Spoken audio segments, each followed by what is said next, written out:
The moment Sadie Reed saw Perry Watkins cross that crowded dance floor toward old Mabel Hutchins, something shifted inside her chest that she had not felt in a very long time, and she knew, with the particular certainty that only comes to a woman who has waited long enough to recognize the truth when it finally shows itself, that her life was about to change.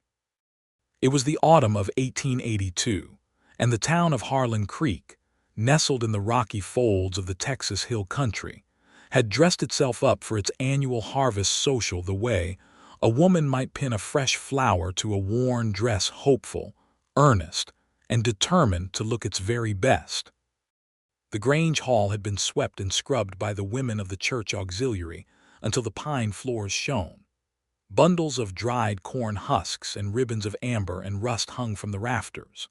3 musicians from over the ridge had set up in the corner with a fiddle, a squeeze box, and a worn upright that had been hauled in on a wagon and still held most of its tune, which was considered a triumph of good fortune by everyone who heard it.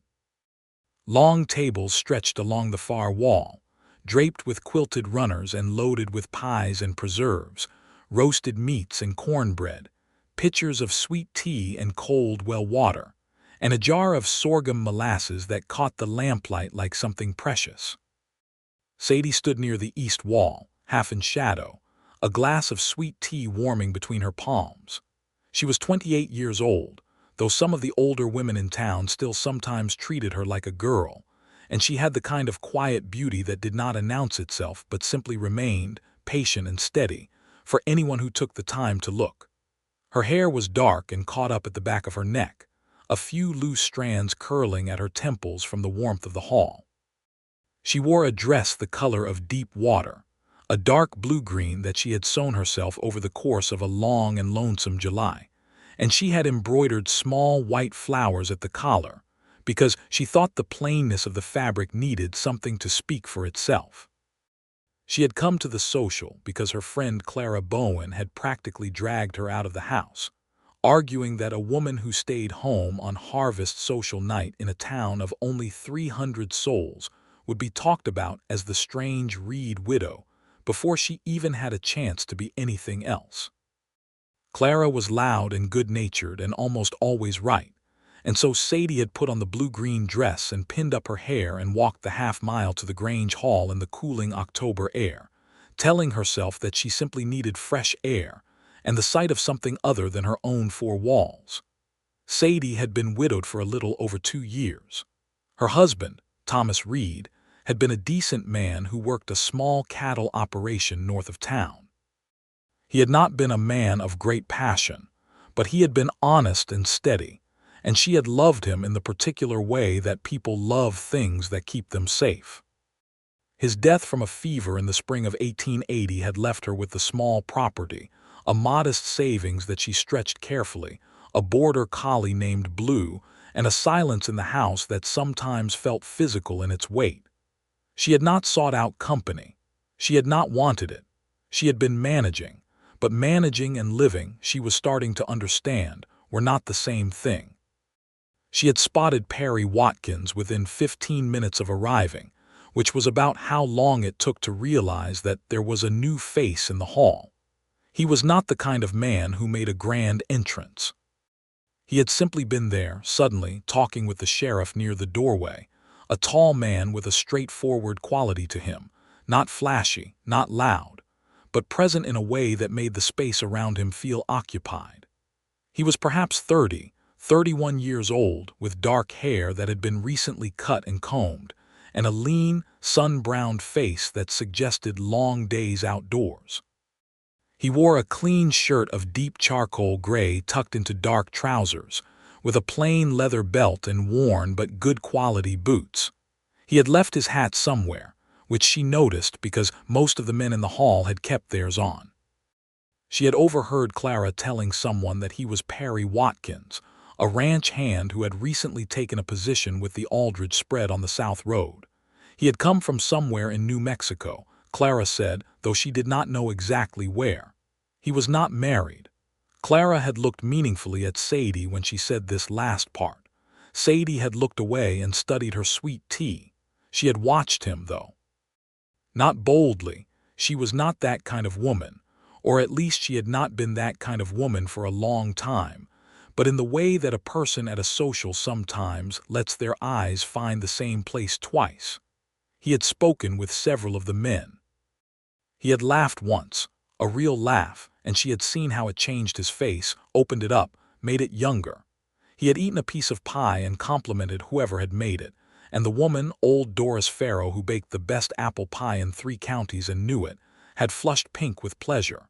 He was a man, she thought, who noticed things, who paid attention. The dancing had begun around 8 o'clock, when the musicians tuned up and launched into a reel that got even the most reluctant feet moving. The floor filled quickly. Clara had been swept away immediately by her husband Jim, who was not a graceful dancer but was an enthusiastic one, and the sight of them laughing and stumbling and catching each other made something warm move through Sadie's chest. She stayed near the wall. She had been asked to dance once by Tom Gilmore, who was kind enough but had 2 left feet and a wandering eye, and she had declined gently, saying her feet were tired from the walk over. Tom had accepted this graciously and moved on to ask someone else. It was during the 3rd song, a slower and more dignified waltz that the older couple seemed to prefer, that Sadie saw it happen. Mabel Hutchins was 81 years old and had lived in Harlan Creek since before there was anything in the hill country worth calling a town. She had buried a husband and 2 of her children and more friends than she ever talked about, and she wore this long history in the lines of her face and the particular upright dignity of her posture, which had never bent, not even slightly, into the apologetic stoop that sometimes came over old people. She was seated in a straight-back chair near the musicians, watching the dancing with bright dark eyes, dressed in black silk that must have been many decades old and still maintained a faded elegance. Her white hair was pinned up with a tortoiseshell comb. Her hands rested quiet in her lap, and she was alone. There was nothing particularly sad about it. Mabel Hutchins did not invite pity, but she was alone at a dance, watching everyone else move, and there was something in that image that pressed gently on Sadie's heart. She watched Perry Watkins move through the crowd. He had been heading, she thought, toward the refreshment table. But then he had paused. He had looked at Mabel. He had paused for a full 2 seconds, long enough that Sadie held her breath without realizing she was doing so, and then he had changed direction entirely. He walked toward the old woman, and she watched him speak, watched Mabel's face lift in surprise that quickly became a smile of such genuine delight that it transformed her into someone younger. And then Perry Watkins had offered his hand, and Mabel Hutchins had taken it, and the 2 of them had moved out onto the dance floor together. The room did not go quiet.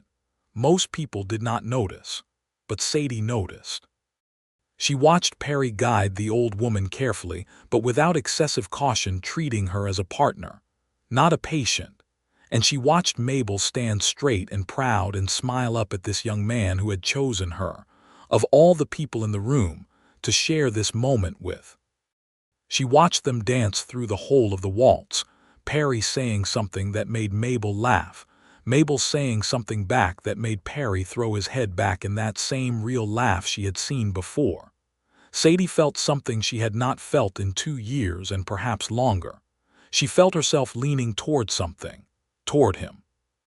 When the song ended, and Perry brought Mabel back to her chair with a small bow that was not mocking or theatrical, but simply courteous, and Mabel patted his hand with the particular affection of a woman who has seen enough of the world to recognize a genuinely good person when one appears before her, Sadie made her decision.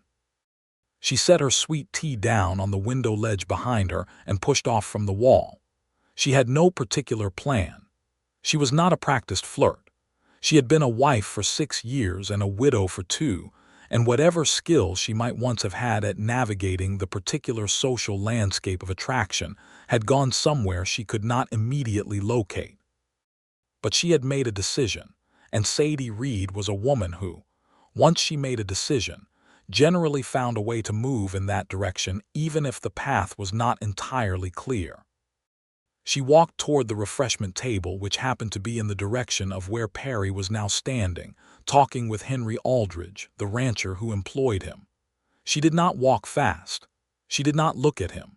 She picked up a small plate and considered a piece of cake, and then she heard him laugh again, and she glanced up and he was looking at her, not in a rude way.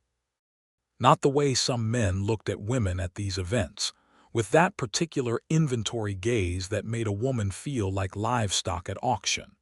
He looked at her the way a person looks at something they find genuinely interesting, and then he smiled, brief and honest, and looked back at Henry Aldridge. She put the cake on her plate and stood there feeling ridiculous for approximately 4 seconds, and then Henry Aldridge turned and said, "Miss Sadie, I believe you know Perry here. Perry Watkins, this is Sadie Reed. Her family has been in this county longer than most of the cattle, I believe." He said it warmly, with the easy familiarity of a man who had known Sadie since she was a child. "Widowed," Sadie said, and she did not know why she said it, only that it seemed important to establish certain facts quickly, to not be dishonest about what she was.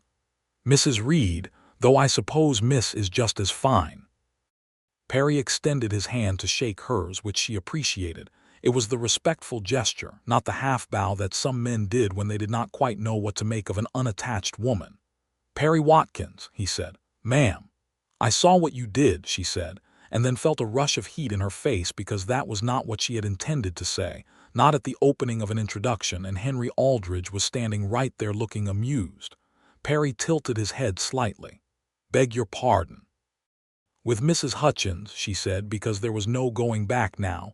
"Dancing with her, that was kind." Something shifted in his expression. Not embarrassment, exactly, more like he was genuinely surprised that she had noticed or that she was saying so. "She looked like she wanted to dance," he said simply, "and I can dance passably." It seemed like an uncomplicated situation. "It wasn't complicated," Sadie agreed, "but most people didn't see it." Henry Aldridge excused himself with transparent cheerfulness, moving away to find more interesting company than two people who were clearly only going to be focused on each other. And then it was just the two of them standing at the refreshment table with the fiddle starting up again behind them. "Can you dance?" Perry asked. She looked at him. "I have not done it in some time." "That's not what I asked." "Yes," she said. "I can dance." He offered his arm. She hesitated for exactly the length of one breath, and then she took it. The song was a slower one, a waltz again, and the floor had thinned slightly as some of the older couples moved back toward the chairs. Perry danced the way she might have guessed from watching him, with Mabel steady and attentive, with enough skill to make it comfortable and not so much as to make it showy. He kept a proper distance, his hand firm and warm at her waist, his other hand holding hers with a directness that was neither too tight nor too loose. "You are right," she said after a moment. "You dance passably." The corner of his mouth moved. "High praise." "I meant it sincerely," she said, and then she caught the lightness in his eyes and understood that he was teasing her, and the realization of it, that he was easy enough with her to tease her this quickly, made her feel something she had almost forgotten existed, which was the particular lightness of being in good company. "How long have you been with the Aldridge spread?" she asked, because she was not yet brave enough to ask the things she actually wanted to know. "Since September," he said. "Came up from New Mexico, worked cattle down near Las Cruces before that." "What brought you to Harlan Creek?" He was quiet for a moment, which she respected. He was not a man who answered quickly just to fill silence. "Looking for something different, I suppose, something more settled. The ranch work in New Mexico was fine, but there was not much about it that felt like it was going anywhere in particular." She understood that. She understood it completely. "And are you finding it?" she asked. "Something more settled?" He looked at her properly then, not just at the space between them or at the middle distance, but at her face, and she felt the full weight of his attention like a warm hand. "I am starting to think I might be," he said. She did not look away. "That is a very forward thing to say to someone you have known for approximately 4 minutes. "Is it wrong?" he asked. She considered this with the same seriousness he seemed to put into everything. "No," she said honestly, "it is not wrong." They danced the rest of the song in a comfortable quiet that felt, to Sadie, like something she had been waiting a long time for without knowing exactly what it was called.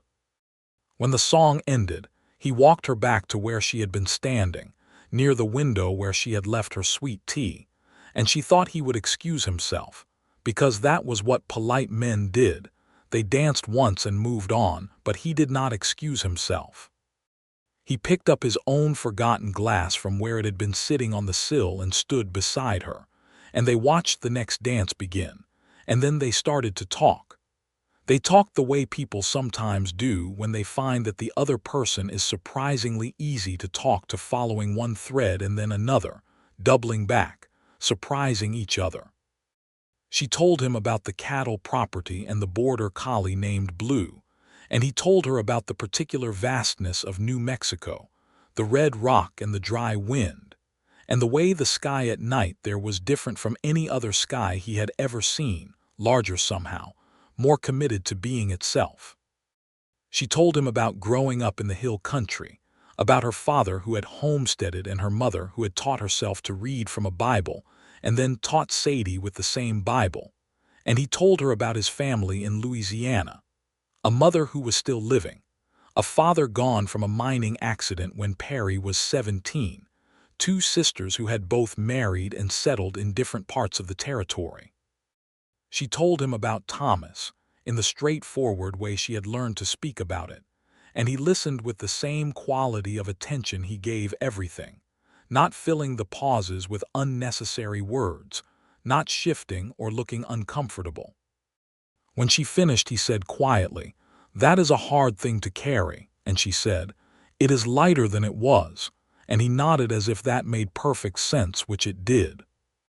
By the time Clara found her, near the end of the evening, Perry had gotten her a fresh glass of sweet tea without being asked, had told her 3 things about cattle that surprised her despite her years of ranching, had made her laugh twice at a story about a mule in Las Cruces that had developed a personal vendetta against a particular fence post, and had agreed, in the easy way of someone who does not yet realize the size of what they are agreeing to call on her the following Sunday if she was willing to receive a visitor. Clara appeared at Sadie's elbow and looked between them with the expression of a woman who has just won a considerable private bet. "Perry Watkins," Perry said, offering Clara his hand. "Clara Bowen," Clara said, "Sadie's dearest friend and probably the reason she is standing here instead of at home with a book." "Then I owe you a considerable debt," Perry said, and looked at Sadie when he said it. Sadie felt the flush rise in her face again and decided she did not particularly mind. She walked home that night in the cool October dark with Clara chattering beside her, and the stars above the hill country were thick and bright, and the dry grass smelled of cedar and soil, and Sadie felt, for the first time in what seemed like a very long age, that something was actually beginning. Sunday came in the manner of Sundays that are anticipated slowly at first, and then all at once. Sadie had spent the preceding days being very sensible about everything. She had told herself a number of reasonable things, among them that one dance and one conversation did not a courtship make, that she knew very little about Perry Watkins beyond what could be gathered in an evening, and that the particular intensity with which she had found herself thinking about the way he looked at her when he was listening was almost certainly the result of 2 years of social isolation rather than any true significance. She had told herself these things while thoroughly scrubbing her front porch, reorganizing her pantry, baking a peach pie, and spending 45 minutes deciding what to wear on Sunday morning before settling on a plain cream-colored blouse and a skirt the color of rust, which she then changed twice before settling back on the original choice. Blue the border collie watched all of this from his position on the braided rug, with the expression of a dog who has seen considerable human foolishness and has made peace with it. Perry arrived at 2 o'clock on Sunday afternoon, which was precisely when he had said he would arrive, and he came on a good gray horse that Sadie recognized as one of the Aldrich animals, and he was carrying, held carefully in one arm, a small bundle of late autumn wildflowers, goldenrod and dried lavender and a few stubborn late-blooming asters that he must have gathered from somewhere along the road. She met him on the porch. He handed her the flowers and she took them, and for a moment they were both standing in the afternoon sun being slightly more formal with each other than they had been at the social, which she supposed was natural. "Thank you for coming," she said. "Thank you for saying I could," he said. She invited him inside and he sat at the kitchen table, and she made coffee, real coffee, the good kind she kept for occasions, and Blue came to investigate Perry with the particular focused attention of a working dog evaluating a stranger, and Perry crouched down and let Blue smell his hand, and then scratched the dog behind one ear in exactly the right spot, and Blue sighed deeply and collapsed against Perry's boot. "He doesn't do that with everyone," Sadie said. Perry looked up from the dog. "What does that mean?" "It means Blue has good judgment," she said, and poured the coffee. They sat at the kitchen table through the whole of the afternoon. He had brought nothing but his company and the flowers, and it was more than enough. They talked about the ranch and the cattle, and the way the land was changing as more settlers came into the hill country, filling up the spaces that had once been open range. He told her about the difficulties of the trail drives that had been the main work in New Mexico, weeks on horseback moving cattle north, the distances that made a man feel small against the country. She talked about what it had taken to keep the property going after Thomas died, the negotiations with the bank, the decision to sell the northern pasture to pay down the loan, the slow rebuilding of what remained into something manageable for one person. He listened to all of it with his hands wrapped around his coffee cup and his eyes steady on her face. "You have done it on your own," he said. "I have had help," she said fairly. "The Aldridges and the Bowens and a few others. This country is not kind to people who are alone, but you managed the decisions." "They were my decisions to make," she said simply. He looked at her with something she could not quite name, some combination of admiration and recognition that made her feel seen in a way that was distinct from being watched. "I have not met many people like you," he said, and then seemed to feel he had overstepped and looked down at his coffee. "What kind of people?" she asked, genuinely curious. He thought about it. People who look at a hard situation clearly, without making it larger than it is or smaller than it is. Who just see it as it is and work with that. "That is practical," she said. "No," he said, "that is rare." Before he left, in the early evening when the light had gone gold and long across the pasture, he stood on the porch with his hat in his hands and asked if he might call on her again next Sunday. And she said yes, without any of the deliberation she had been planning. And he smiled and put his hat on and rode back down the south road on the gray horse while the light died behind the ridge. And Sadie stood on the porch and watched him go and pressed her fingers against the petals of the goldenrod he had brought and thought, quietly and carefully, that she was in considerable trouble. The Sundays became a pattern. Each week he came at 2 o'clock, and each week they found more to talk about, and the formal quality of the first visits loosened gradually, until he was helping her repair a fence section that had come down in the south pasture, and she was handing him tools, and they were arguing companionably about the best way to set a post, which was the kind of argument that has very little to do with fence posts. The town noticed. Harlan Creek was a small place and it noticed most things.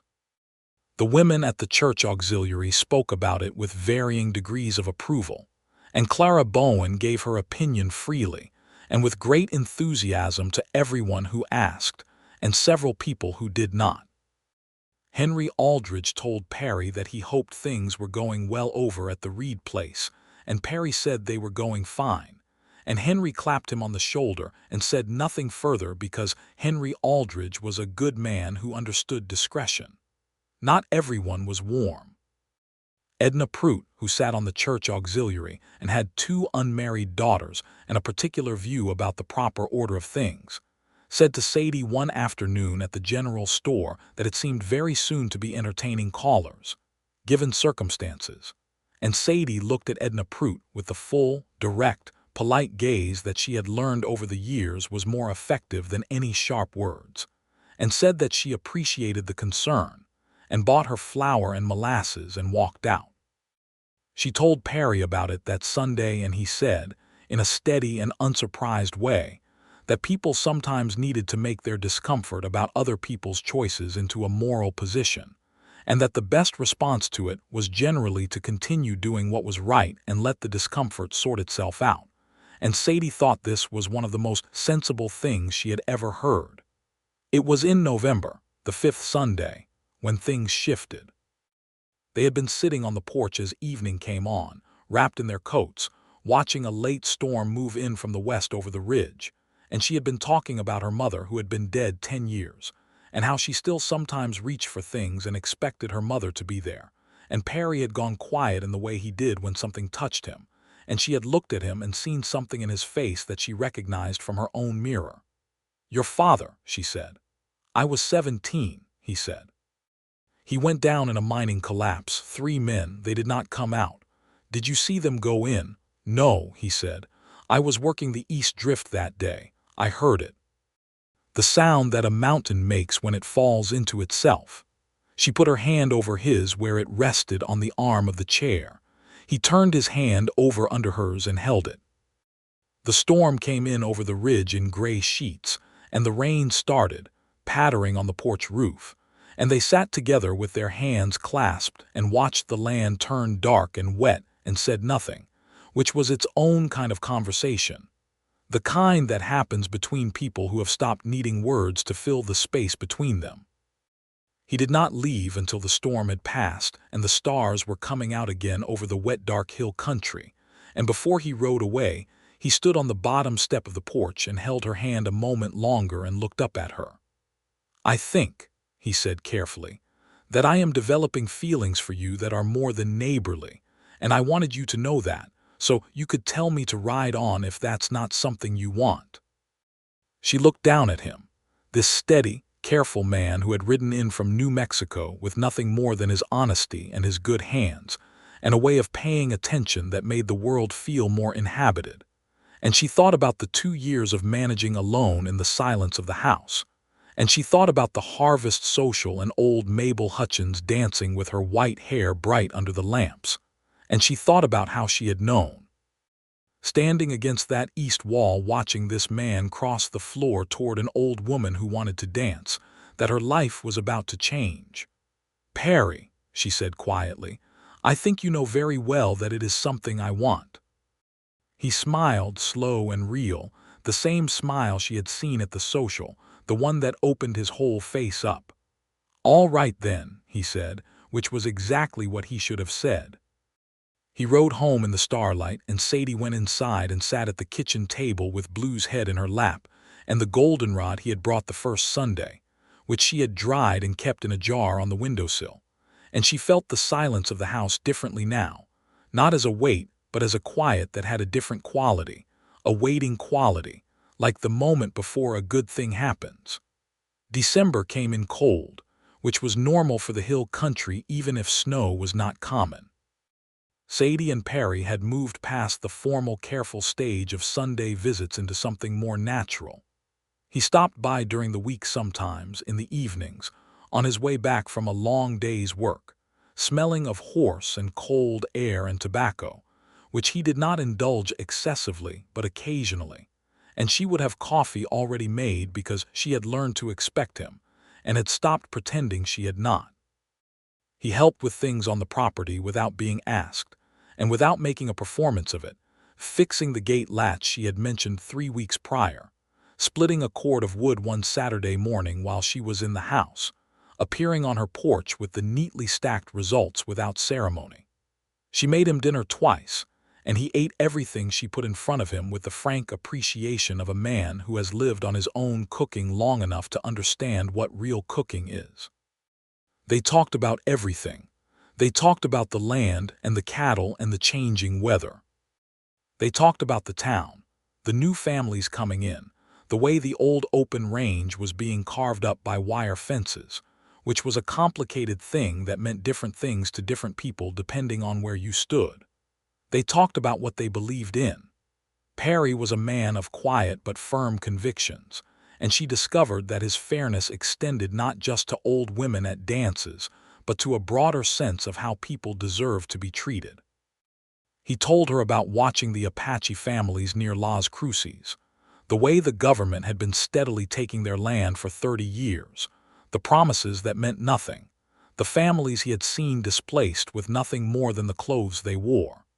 He said it with anger that was controlled but evident, the anger of a man who has seen an injustice clearly and does not know what to do about it except to refuse to pretend it is not happening. She told him that her father had traded fairly with the Comanche who still moved through this part of the country when she was small, and that he had taught her that fairness was not a strategy but a basic requirement of living among other people. And Perry looked at her with that particular expression of recognition and said, "Yes, exactly." She realized, sometime in mid-December, that she was in love with him. It was not a dramatic realization. It arrived the way that important things often do, quietly, when she was doing something ordinary. She was mending a shirt by lamplight, and she was thinking about something he had said 3 days earlier, about the way the light in New Mexico fell differently on the rock in November, orange and flat and enormous. And she thought about wanting to see that someday, wanted to see it specifically with him, wanted to stand in that big flat November light with her hand in his, and show him that she was capable of being astonished by the world if the right person was beside her. And she set down the shirt and the needle and sat very still in the lamplight and thought, "Oh, there it is." She did not tell him immediately. She was not a woman who did things without thought. But she held it, this warm, certain knowledge, and it made everything slightly different, made the house warmer and the mornings lighter, and the sound of his horse on the road in the evenings something she had to discipline herself not to go to the window to look for. It was Clara who finally said the obvious thing, at the beginning of January, over tea at Clara's table, with Jim Bowen carefully absented into the back of the house with suspicious timeliness. "He is going to ask you," Clara said, with the directness that had been making people in Harlan Creek slightly uncomfortable since 1865. "You do not know that," Sadie said. "Jim spoke with him," Clara said. Sadie looked at her. "When?" "The other day, at the feed store." Clara leaned forward. "He did not ask Jim anything outright, but Jim said he asked about how a man went about being taken seriously in this town, about what mattered to people here, and Jim said he was clearly not asking about the ranching." Sadie felt the warmth move up from somewhere near her ribs to somewhere near her face. "What did Jim say?" "Jim said that this was a town where people were judged on their actions and their honesty, and that a man who showed up and worked hard and treated people right was a man who would find his way. And Perry said he was glad to hear it." Clara sat back with the expression of a woman who has laid out all the evidence and is waiting for the jury to reach the obvious conclusion. Sadie picked up her tea. "That is not necessarily what you think it is." "Sadie Reed," Clara said fondly, "you have been in love with that man since the night you watched him dance with Mabel Hutchins." She said nothing, which was its own kind of answer. The winter settled hard over the hill country in January, dry and cold, with a wind that came down from the north and found every gap in every wall. Sadie had prepared for it, as she had learned to do. The wood was cut and stacked, the cellar was full, the animals had good shelter. Perry came by every day now, either before or after his work at the Aldrich spread, and they had stopped maintaining any fiction about the nature of his visits. He came because she was there, and she was glad when he came, and the whole of Harlan Creek understood this to be the situation. It was on a cold Wednesday evening in late January, when the wind was making the window glass flecks in its frames, and the stove was going full, and there was a pot of beef stew on it that had been going since noon, that Perry came in and stood near the stove warming his hands and then turned to look at her and said, without preamble, "Sadie, I need to tell you something." She was at the table cutting cornbread and she looked up. "I have been thinking about this since November," he said, "and I have been trying to find the right way to say it, and I have finally decided that there probably is no right way and that I should just say it plainly and trust you to take it the same way."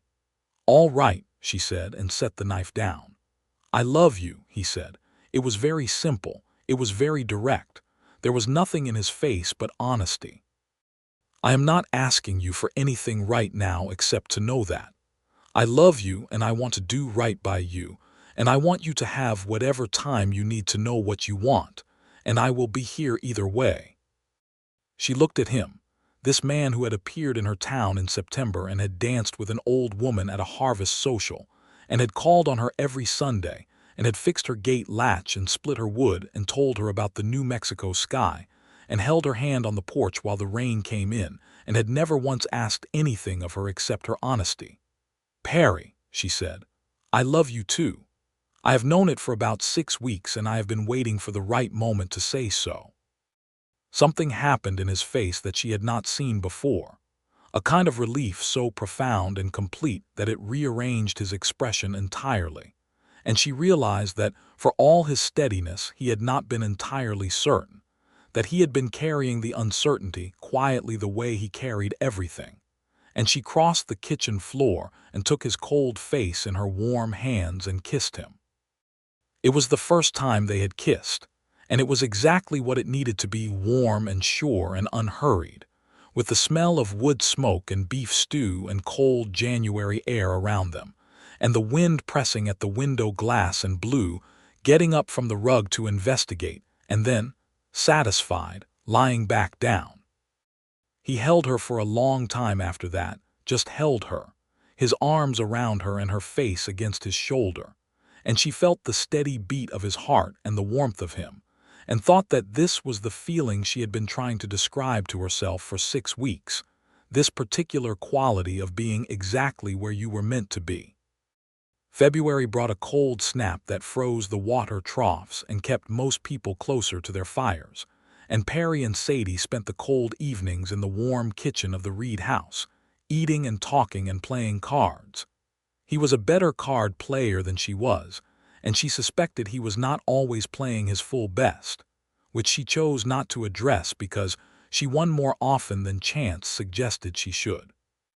She taught him how she set the bread, the particular timing her mother had taught her, and he watched with the focused attention he brought to learning anything, and the first loaf he made was dense but edible, and he was unreasonably pleased with it. She met more of the town through him that winter, or rather the town met them together, because people began to see them as a pair, at church on Sundays and at the general store, and at the small Wednesday evening socials that the Bowens held. She saw how he handled himself with people, the ease he had with Henry Aldridge and the other ranchers, the respect he showed the older people, the straightforward friendliness he offered to the younger hands and the families who were newer to the county. He was not a man who changed his behavior depending on who he was with. He was the same man at every table, and this, she thought, was worth considerably more than people generally acknowledged. She also saw, as winter moved toward its close, that he was thinking about permanence. It showed in small ways. He asked her, one evening, about what she thought might be done with the northern pasture she had sold, whether there was any chance of buying it back someday, whether she thought the property could be expanded rather than contracted. He asked about the creek that ran through the south end of the land, whether it ran well in summer. He asked about the quality of the soil in the lower fields. These were not the questions of a man who was passing through. She could have asked him directly what he was thinking. She was direct enough. But she found she was content to let it come in its own time, because she trusted his timing, had learned to trust it over these months, the way he did not rush the important things but let them arrive properly.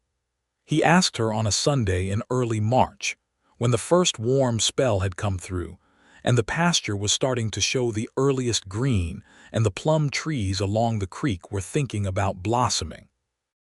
They had walked down to the creek after the midday meal, and Perry was standing at the edge of the water looking at the way it moved over the rocks, with the look of a man who is about to say something that matters, and Sadie stood beside him and waited.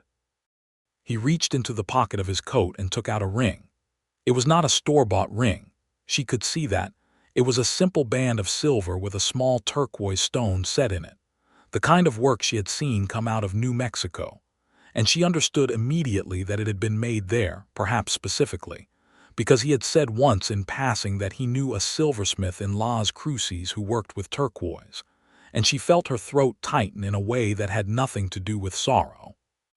He turned to face her, and he was not nervous exactly, but he was present in a way that suggested he was fully aware of the size of the moment. "Sadie Reed," he said, "I came to this town in September looking for something settled and something worth staying for, and I found both of those things in you. I would like to spend the rest of my life doing right by you and being the kind of man you deserve to stand next to. Will you marry me?" She looked at the ring, and at the creek, and at the early green of the pasture that had once felt only like her inheritance and her responsibility, and at this man who had danced with an old woman at a harvest social, and somehow walked directly into the center of her life and taken up residence there so naturally that she could no longer clearly remember what the house had felt like when it was silent. "Yes," she said, "I will absolutely marry you." He put the ring on her finger and it fit, which she suspected was not an accident, and then he pulled her into his arms and held her against the sound of the creek and the warm March wind, and she thought she could feel, somewhere in the middle of her chest, the thing she had been managing alone for 2 years simply letting go. The town of Harlan Creek received the news with the range of responses that small towns generally produce: enthusiasm from most, careful neutrality from some, and pointed opinion from a few, of which Edna Prout was the most vocal. It was generally agreed, among the people who knew them both, that it was a good match, that they suited each other in the particular way that two people suit each other when they are not trying to be something for the other person, but simply being what they are, which turns out to be exactly what the other person needed. Mabel Hutchins, told the news at her front door by Perry himself, who brought her a small jar of the blackberry preserves that Sadie had put up in August, said, "I knew something was going to come of that night," and then added, with the sharpness of a woman who had lived a great many years and lost the inclination to soften everything, "I knew when he asked me to dance." You can tell a man's character by what he does when he thinks nobody is watching, and she was watching. She pressed Perry's hand and told him he had done well. They were married in April, at the Harlan Creek Methodist Church, on a Saturday when the redbud trees along the creek were in full shocking pink bloom, and the sky was the particular blue of early Texas spring, that clear, unpolluted blue that looked like something painted rather than real.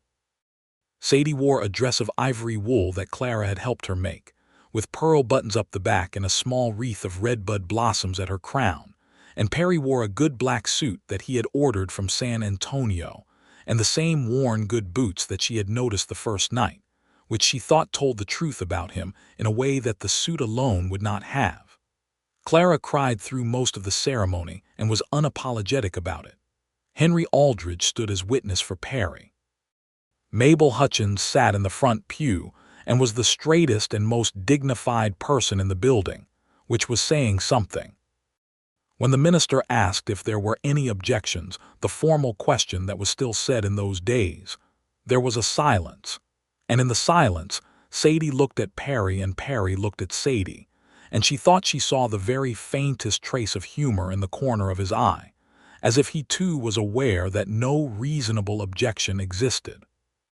The reception was held at the Grange Hall, the same hall where they had met 7 months before, and someone had had the foresight or the sentimentality to play the same slow waltz, and Perry danced with his new wife in the same careful, attentive way he had danced with her the first time, and she thought that she would remember this moment very clearly for the rest of her life. The lamplight and the fiddle and the smell of the hall and Perry's hand warm at her waist. And the difference between standing against that east wall watching someone else's happiness and standing in the center of the floor inside it. Mabel Hutchins danced again, this time with Jim Bowen, who was gentle and careful with her. And Sadie caught her eye across the floor, and Mabel gave her the small private nod of a woman who knows things, and is content in that knowledge. The spring that followed was one of the most contented periods of Sadie's life, and she recognized it as such while it was happening, which was a particular gift. Perry moved into the Reed property, her land, her house, and she had been clear with herself, and with him that they would discuss all decisions about it together. And he had agreed to this in the direct way. He agreed to things that made obvious sense to him, which was without ceremony. He worked the Aldridge ranch during the day and came home in the evenings, and the house, which had been silent for 2 years, had a person in it again, a presence that was not just noise but warmth, the particular warmth of someone who was glad to be there. They replanted the kitchen garden together in May, debating the positioning of the tomato rows, and he turned out to have opinions about gardens that she would not have predicted, a specific preference for leaving certain wild things at the edges, not cutting everything back to neat order, which she found herself agreeing with once she thought about it. The plum trees along the creek bloomed and bore fruit in July, and they put up 12 jars of plum preserves together, with Perry developing a method of stirring the pot that he defended with unreasonable conviction when she suggested that her mother's method might be equally valid. "Your mother's method produces a runny preserve," he said. "My mother's method produces a preserve that pours properly onto biscuits," she said. "That is what I said," he said, and she threw a dish towel at him. They argued sometimes, which she thought was entirely healthy, not bitterly, not about anything that could not be resolved by both of them sitting down and saying what they actually meant. He was not a man who sulked or who held grievances. He said what was bothering him, and then it was said and done, and she had never managed a relationship with that kind of direct efficiency before, and found that she liked it enormously.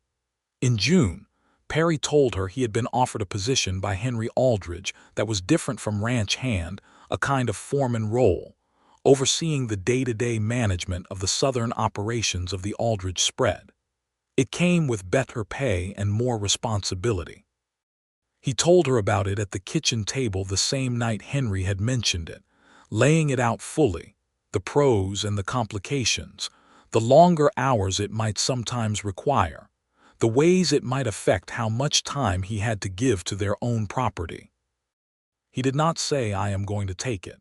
He said, "What do you think?" And she listened to everything and asked 3 questions, and then said she thought he should take it, because it was a good opportunity and he was clearly the right person for it. And he looked at her and said, "I would not take anything that meant taking something away from this." She reached across the table and put her hand over his. "This is not something that can be taken away," she said.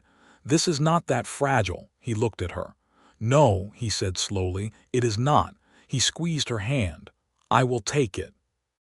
By late summer, Sadie had begun to notice things about herself that she recognized from things her mother had told her, and she sat with this knowledge for a week before she said anything, carrying it around inside her with a carefulness that was not quite fear and not quite joy but something suspended between the two. And then one evening in August, with the heat still in the air and the katydids going in the cedar trees, she told him. Perry went very still in the way he went still when something significant happened, and then he crossed the kitchen floor and took her hands and looked at her face, searching it the way he did when he wanted to be sure he understood what he was seeing. "How do you feel?" he asked. "Surprised," she said, "and very glad and a little frightened." "Of what?" he asked, not dismissing the fear but wanting to understand it. "Of wanting something this much," she said honestly. He brought her hands to his mouth and kissed them, both of them, and said, "I am going to be right here, the whole time." She believed him. She believed him because he had never said a thing he did not mean. The pregnancy was not difficult, which she was grateful for. She continued to manage the property through the fall, somewhat more slowly, and Perry watched over her with a care that was attentive without being smothering, the same quality of attention he brought to everything. He did the heavier work without discussion, not as something that needed to be acknowledged but simply as the thing that made sense. He was at the Aldridge Ranch during the days, but he was home each evening, and on weekends he was entirely and contentedly at the Reed property. And their Sundays, those Sundays that had started as formal calls and had become the pattern of their life, became the particular Sunday of two married people who were happy in each other's company, moving through a shared space with the ease of people who have stopped negotiating every small thing and started simply living. The second harvest social came around in October 1883, a year after the first one, and they went together, which was its own kind of statement. Perry wore a clean shirt of dark blue this time, and Sadie wore her cream wedding dress, let out slightly at the waist, and Clara seized her immediately upon arrival and said she was absolutely glowing, which Sadie attributed to the walkover and the October air, and which Clara absolutely did not believe for 1 second. Mabel Hutchins was there again, in her same black silk with the tortoiseshell comb, and Perry went directly to her before the dancing had even properly started, and Sadie watched from across the hall, a different position now, not against the east wall in the shadow but near the center, in the light, as Perry bowed to Mabel Hutchins and offered his hand, and the old woman stood up with the same delighted pride as the year before, and they danced. She saw the moment from the other side now. She understood it not as something that had revealed Perry to her, but as something that had revealed what was possible, what she had let herself stop believing in, that a person could still be surprised by the goodness of another person, that after grief and management and silence and careful practical living, something could still astonish you in the best possible way. She watched them dance, and she held her small growing secret, and Perry caught her eye over Mabel's white-haired head and smiled at her, the real one, the open one, and she smiled back and felt the hall warm around her and the fiddle bright in the air, and the whole of this difficult, beautiful life pressing forward into something she was glad to be part of. Their son was born in January 1884, on a cold, clear night when the stars outside the window were enormous, and the wood stove was working itself to exhaustion. Perry held her hand through all of it and said the things that needed saying and did not faint, which she had privately wondered about and which she told him so after, to his dignified objection. The baby was small and sturdy and announced himself to the world with a force that suggested he had opinions about the whole business. Perry held him in the kitchen afterward, this new person in his big steady hands, and Sadie watched from the bed where she was tired in every bone and more awake than she had ever been. And Perry looked at the baby and then looked at her, and his face had gone to a place she had not seen before, beyond all the surfaces she knew, down to something fundamental and undefended, and she thought, this is the whole thing. This is all of it. This is what it was all moving toward. They named him Thomas William Watkins Thomas for her first husband, because she had loved Thomas and because his memory deserved to be carried forward, and William for Perry's father, whose memory lived in the careful honesty of his son. Perry had suggested Thomas without being asked, and she had understood, again, the kind of man she had married. The months that followed were exhausting and radiant in the particular way of new parenthood. Thomas William, called Will by everyone almost immediately, was a baby with strong preferences and a clear desire to communicate them, and Perry took to fatherhood with the same quality of full attention he brought to everything, which meant that Will never lacked for someone to investigate the world with him. Perry carried the baby on his morning rounds of the property, pointing out the animals and the trees and the creek, offering a steady commentary in a low voice that Will attended to with the focused seriousness of an infant who is taking notes. Sadie watched them sometimes from the porch, her husband and her son moving through the early morning light of the Texas hill country, Perry's voice a low murmur and Will's small sounds rising against it, and felt a love so complete that it sometimes frightened her with its size, as if she had been given more than one person ought to be given and would need to be careful with it. The years fell into a rhythm.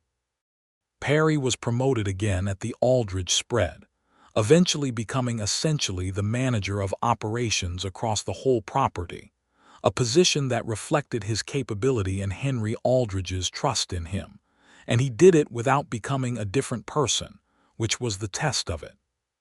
He was the same man at home as he was in the field, a steady and fair and occasionally quietly stubborn man who believed that things ought to be done correctly and that people ought to be treated with respect, and who had no patience for shortcuts in either category. The Reed property grew. Perry bought back the northern pasture they had sold, negotiating carefully over the course of nearly a year with the family that had purchased it, and the day the deed transferred he came home and told Sadie, and she looked at him and said, "You have been working toward this the whole time," and he said that he had thought it was worth doing.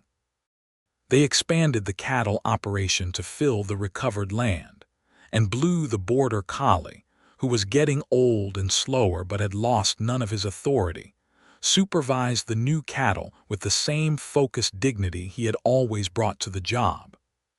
Clara Bowen gave birth to twins in 1885, and Sadie helped through the whole of it, spending 3 days at the Bowen house. And Jim Bowen stood in his kitchen at 3 in the morning with a look of complete bewilderment, and said he had not planned for 2, and Sadie said nature was not in the habit of checking with anyone's plans, and he laughed even in his bewilderment and said no, it certainly was not. Will was one of those children who learns to talk early and abundantly, and uses the ability fully, which meant that the house was no longer silent in any sense, which Sadie had once thought she might miss, but found she did not miss at all. He was a serious child in the way that his father was serious, attentive to things, slow to speak when the thing to be said mattered, quicker when it was a matter of observation. He had Perry's dark hair and Sadie's dark eyes and her mother's directness, which combination produced a child who would tell you exactly what he thought about a situation and then listen carefully to your response. In the spring of 1887, Sadie found herself carrying their second child, which arrived in November as a girl they named Clara Rose Watkins, for Sadie's best friend and for the wild roses that grew along the creek. Clara Bowen received this honor with the particular loud emotional response that was characteristic of her, which included crying and laughing simultaneously, and telling Jim Bowen the story 3 times before dinner. Clara Rose was different from Will in the fundamental way that siblings are often different, as if nature is making a point about the variety of possibilities contained in 2 people's love.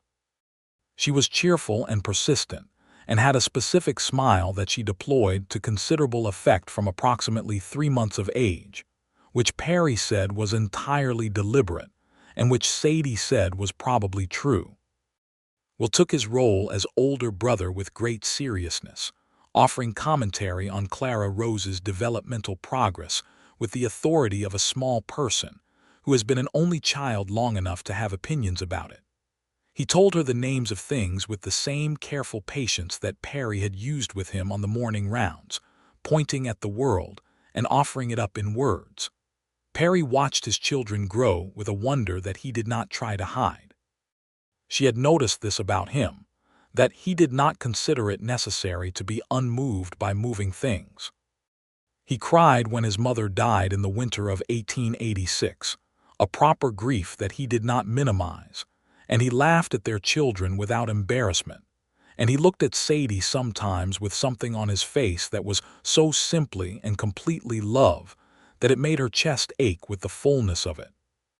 He came home one evening in the spring of 1888 when Will was 4 years old and Clara Rose was 6 months and said, "I have been offered a piece of land." And Sadie sat down at the kitchen table and said, "Tell me." It was 40 acres east of town, rough land with good water, a creek that fed into the same watershed as theirs, and an old homestead cabin that needed work but had good bones. The family that had held it was leaving Texas for California, following one of the many trails of hope that moved west in those years, and they wanted a fair price and a quick sale. Perry had learned of it through Henry Aldridge, who had heard it from the county land office. "What would you do with it?" Sadie asked. "I want to try something," he said. "Breed horses, not just run cattle. I have been thinking about it for 2 years. The land here is right for it. There is a market for good horses in this county that nobody is fully meeting." She looked at him. "You have been thinking about this for 2 years. More or less," he said, "and you are only now saying so." "I wanted to be sure I was not chasing something impractical," he said. She thought about this. She thought about what it meant to reach for something new, to not simply maintain but to build something forward from what you had. She thought about herself in those 2 years of managing alone, of the careful contracted life she had lived, and she thought about the spring the plum trees bloomed and about dancing in the Grange Hall and about the ring on her finger with the turquoise stone. "Buy the land," she said. He looked at her, just like that. "You have thought about it for 2 years," she said. "You are not an impractical man. Buy the land." He bought the land. He fixed the cabin, working on it on weekends with Jim Bowen, who was a capable carpenter and always willing to be useful, and on summer evenings when the light lasted. He brought in 2 mares in the fall, good bloodlines, one from a ranch near San Antonio, and one that came up through a trade that had taken months of careful negotiation, and the horse operation began. It grew slowly and correctly, which was exactly how Perry wanted it. He had a patience with the animals that was an extension of the same patience he had with people, and word moved through the county that Watkins' horses were sound and well handled and worth the price. By 1890, he had 6 mares and a stallion and a waiting list of buyers, and a reputation that was beginning to extend beyond Harlan Creek into the broader region. Will, at 6, was already following his father through the horse pasture, learning what to notice, learning to move slowly around the animals, learning to be quiet in the way that quiet is an active thing rather than an absence. Perry taught him the way you teach someone something you love, not as a series of rules but as a way of seeing, and Will absorbed it with the same attention he brought to everything his father showed him. Clara Rose at 2.5 was considerably less patient around the horses, which she found interesting but not interesting enough to be still about, and Perry managed her with the same even temperament, lifting her onto his shoulders so she could see without startling anything, and she would grab fistfuls of his dark hair and announce the names of things at full volume. Harlan Creek changed across those years, as every small town in Texas was changing. The railroad had reached the county seat, and the isolation of the hill country was less absolute than it had been. New families came in, new businesses opened. The town put in a proper school, which Sadie thought was one of the most important things that had happened in her lifetime, and she helped where she could, donating lumber from the property for the desks, helping with the reading instruction until the hired teacher arrived from Austin. She had never stopped reading, had Sadie, and she had passed this on to both her children with the same conviction that her mother had used a Bible to pass it to her. The house had a bookshelf that had grown over the years, swelling with whatever volumes came through the county by trade or order, and in the evenings, when the work was done and the children were in bed, and the house was in the particular quiet of a family that has tired itself honestly for the day, Perry and Sadie would sometimes sit by the stove and read, each with their own book, and the comfort of it, the 2 of them in the lamplight with the books and the warm quiet, was one of the things she would have named if someone had asked her what a good life looked like. Mabel Hutchins died in the winter of 1889, at the age of 88, which was a long and full life by any measure, and the whole of Harlan Creek turned out for the funeral. Perry was a pallbearer, which the minister asked him specifically to be, and Sadie thought that the old woman would have appreciated this, that the man who had danced with her at the harvest social in 1882 was one of the men who carried her at the end. There was a rightness to it. At the graveside, Perry said to Sadie quietly, "She told me once after we were married that she had watched you watching me that night." Sadie looked at him. "What did she say?"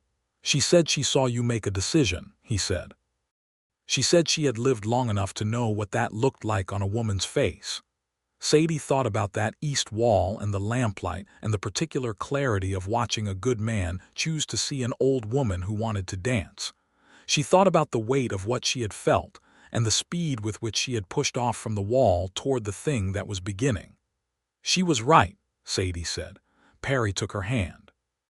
They walked home from the cemetery through the cold winter light, through the town that had held them for 7 years now, past the Grange Hall and the general store and the church, and the houses of people who knew their names and their children's names and their horses by sight, and the hill country spread around them in its winter brown and gray, beautiful in the way that honest things are beautiful, not theatrical, simply itself. Blue died in the spring of 1890, old and full of years, in his place on the braided rug, and Will cried his first deep grief, and Perry sat with him on the porch and told him that grief was what happened when something was worth loving, and that this meant Blue had been a good dog and a good life, and Will said through his tears that Blue had been the best dog, and Perry said he absolutely had been. And they sat together with the May evening around them until the tears ran out, and what was left was just the warmth of being beside someone who understood.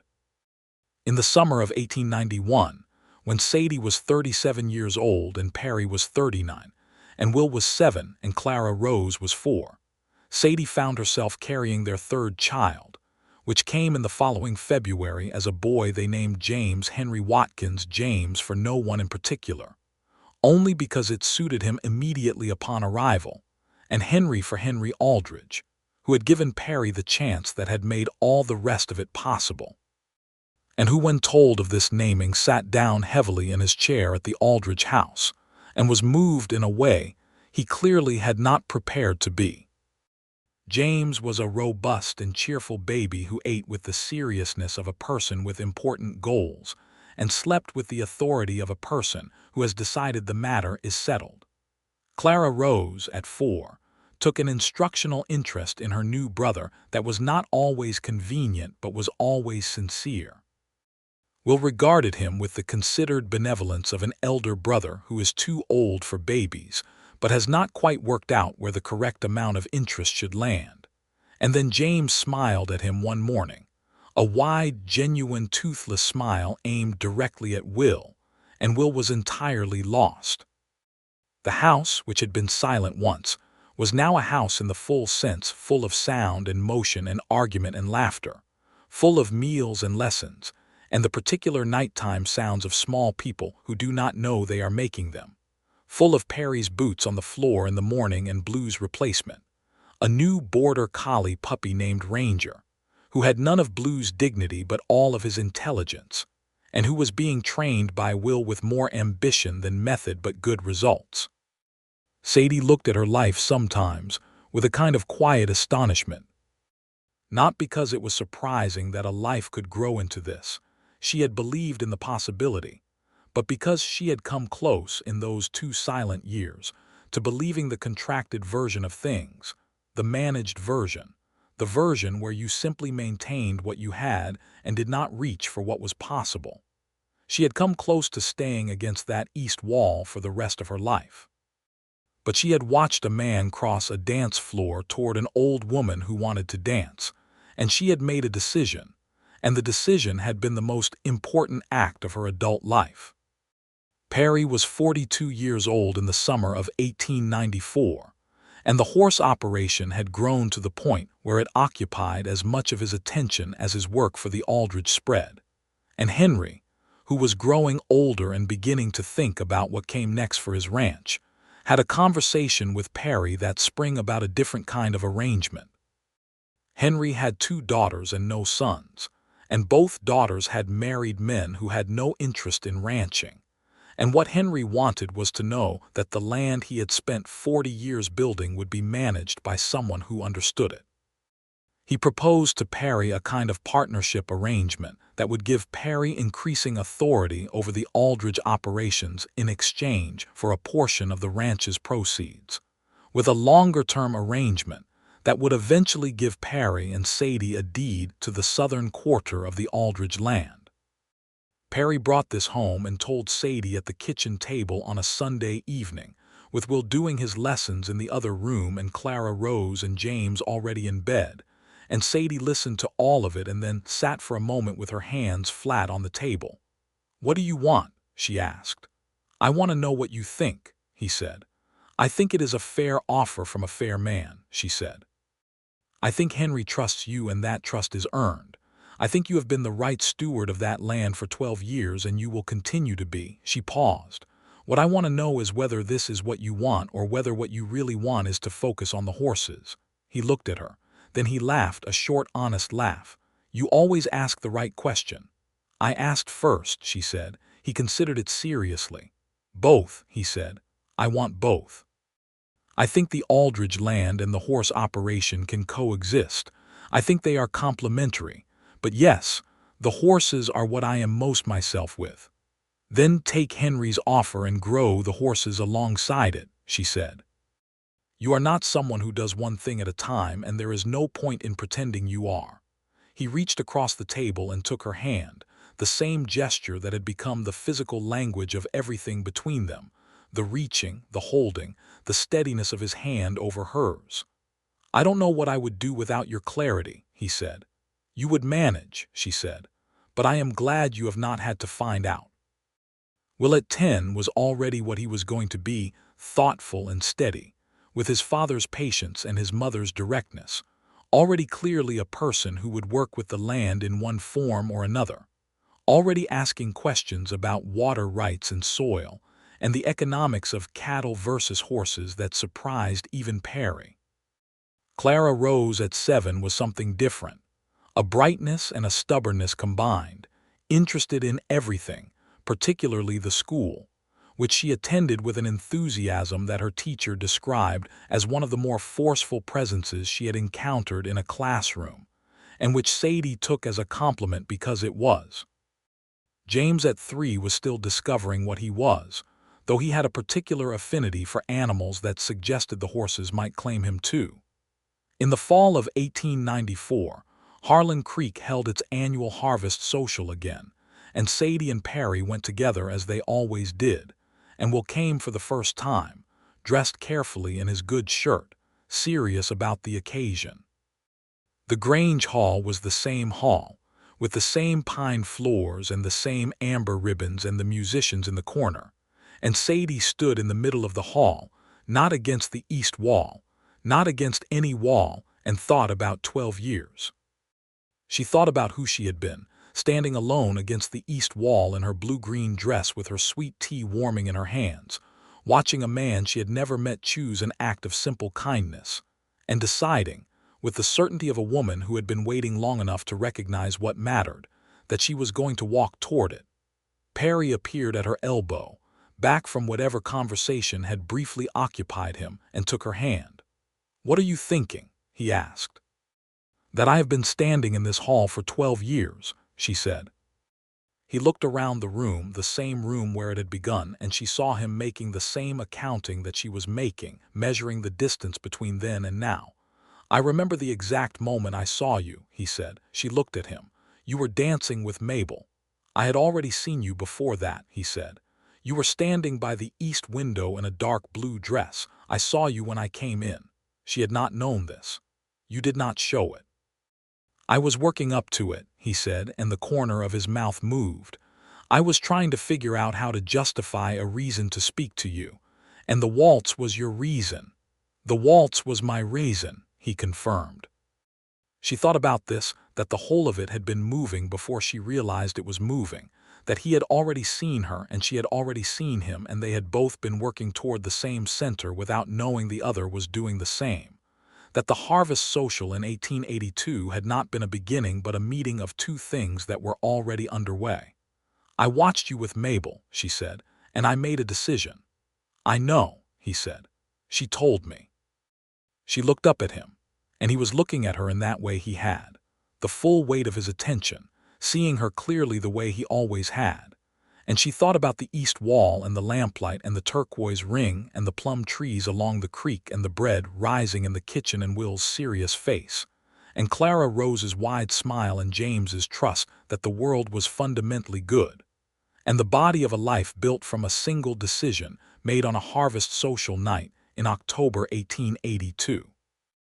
The fiddle started up and Perry offered her his hand, and she took it, and they danced in the Grange Hall of Harlan Creek on the pine floors under the amber ribbons, while Will watched from the edge of the floor with his father's serious eyes.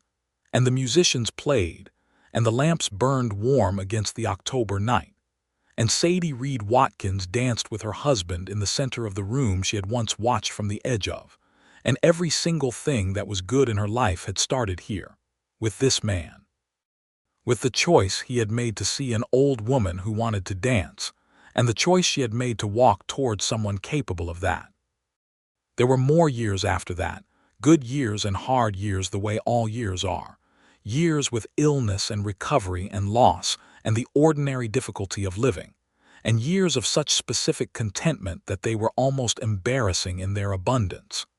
Perry's mother's memory lived in the household through the stories he told his children, and Sadie's mother lived in the bread she taught her daughter to make. Henry Aldridge retired, and the southern quarter of his land became formally the Watkins property, and Perry and Will worked it together as Will grew into a man his father recognized and admired. Clara Rose finished school and announced she intended to train as a schoolteacher herself, which the teacher in Harlan Creek said she had seen coming for years, and which no one who knew Clara Rose found even slightly surprising. James, who did not announce his intentions until he had made them, came home one spring day in 1905 at the age of 13, which was early, but clear, and told Perry that he wanted the horses to be his when he was grown, and Perry told him to work hard and learn everything, and the horses would be there. And James shook his father's hand with the seriousness of a person who is making a real agreement.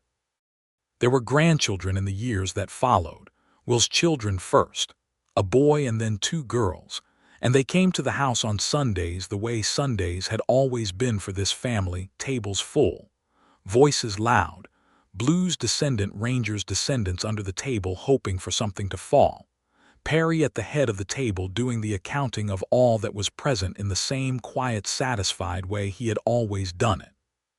Sadie grew old in the particular way that some women grow old, not retreating from the world but continuing to occupy it fully, lines deepening in her face and silver coming into her dark hair, and the kind of authority accumulating that comes to women who have built something real and know it.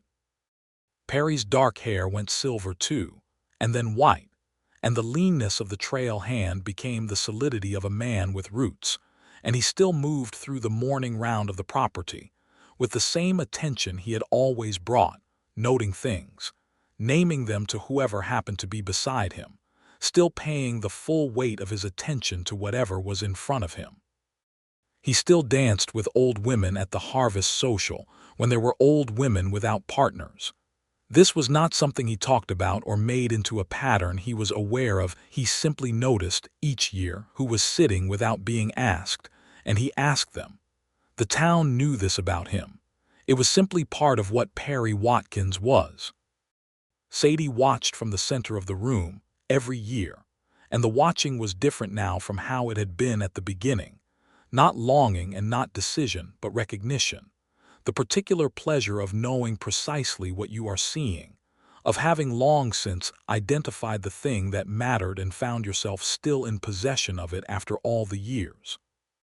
One evening, late in their lives, they were sitting on the porch in the dusk as they had done 1,000 times, watching the hill country go dark in the slow Texas way, the light pulling back from the ridge in layers, and Perry said, without particular preamble, in the manner of someone finishing a thought that has been going on for a long time, "I have had a good life."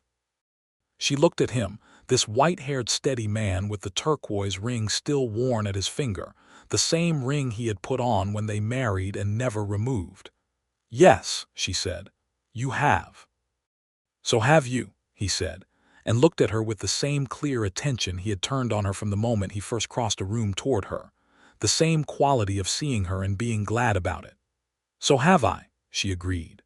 The stars came out over the hill country, the same stars that had been there when she walked home from the harvest social in October 1882, before anything had started, when she was only a woman walking home in the dark with the growing sense that something was about to change. They were the same stars, and they were vast and indifferent and beautiful, and the house behind her was full of all the evidence of a life lived without apology or diminishment. And Sadie Reed Watkins sat on her porch with her husband in the warm Texas evening and was, completely and without reservation, content. The harvest socials continued. The Grange Hall wore its amber ribbons every October, and the fiddle played, and the plum trees along the creek bore fruit every July, and the horses in the east pasture moved in the early morning light, and the bread rose in the kitchen, and the grandchildren grew, and the years did what years do, which is move forward in the direction of more of everything, more love and more loss and more knowledge, and more of the particular understanding that comes to people who have lived their lives with their whole selves. And every October, without fail, Perry Watkins asked the oldest woman in the room to dance, because he always had. Because it was simply what he did, the same uncomplicated thing. She looked like she wanted to dance, and he could dance passably, and the situation was not complicated. And every October, Sadie stood not at the edge of the room but at its center and watched him and felt, all over again, the warmth of having known from the very beginning what she was looking at. Which was a good man. Which was her man. Which was everything.